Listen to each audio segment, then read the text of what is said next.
Hi, welcome everybody. In this video, we are going to continue working with data in R and thinking about the structure of the data that we're working with instead of working with vectors that we create from scratch. Now we're going to work with actual data that we import into R and think about the structure of the data that in this case is going to come from the context of working with data about storms that occurred in the North Atlantic.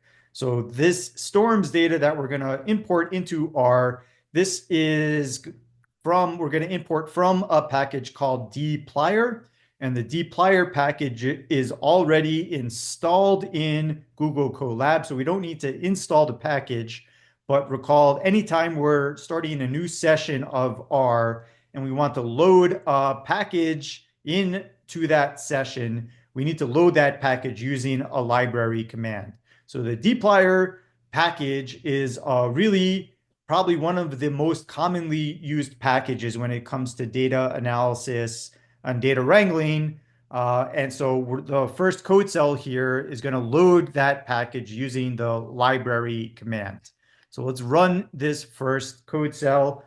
This has loaded the dplyr package. There are a couple of warning messages that we don't need to worry about here. This is just giving us a warning that there are a couple of functions in the dplyr package that have the same name as some other functions from packages that have already been loaded, and that's fine. So there's no issues. This code cell has run just fine, and now we can access all of the functions and data sets that are in the dplyr package. And if you are curious about all of the various functions and data sets that are in the dplyr package, we can get help on the dplyr package by running the help command on the package dplyr. I'm going to run this. This opens up a help tab on the side with all sorts of information about the dplyr package and all of the various functions and scripts in the dplyr package if you're curious. I will close this since I'm not curious right now about all of those details. We're going to be working with the storms data set. So I'm going to run this question mark storms. This is going to open up the help documentation for the storms data set. You can see that this comes from the dplyr package, and it's telling me how many observations and variables are in the data set. It's telling me where the data set comes from. Excuse me. This data set comes from NOAA, and we have a link to where that data set comes from, the time span from when the data comes from, etc. So you can scroll through the help documentation to learn about the storms data itself. So the storms data set is being stored in what is called a data frame, and we'll explore the structure of data frames and how to manipulate and visualize all of this. This is the whole point of this semester, is working with data which is stored in data frames. I'm going to run a command which is called the head function. And so this is going to display the first 6 rows of data in the storms data set. And I just want to point out that this data frame is what's called tidy. And what that means is each row of the data frame is corresponding to a different observation. In this case, each observation is corresponding to measurements from at a certain point in time of a certain storm that occurred in the North Atlantic. And each column, so each row is an observation, and each column of the table corresponds to a different variable, and each of these columns is storing that information as a vector, and we've talked about vectors. So all of the data in each column is a single data type, and I can identify what data type is being stored in that column. At least if I'm using the head command, it's being indicated by each of these things that I'm highlighting here. So the first column is telling me the name of the storm, and that has a data type of characters.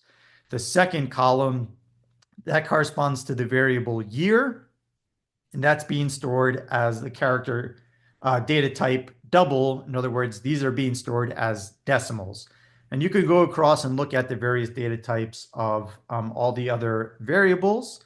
And so the point here is that some of these variables are corresponding to quantitative variables, numerical variables. Some of these variables are corresponding to qualitative, or what we call categorical variables. And so from previous statistics courses, you should recall that some of the quantitative variables might be discrete. So things like a year is actually a discrete variable.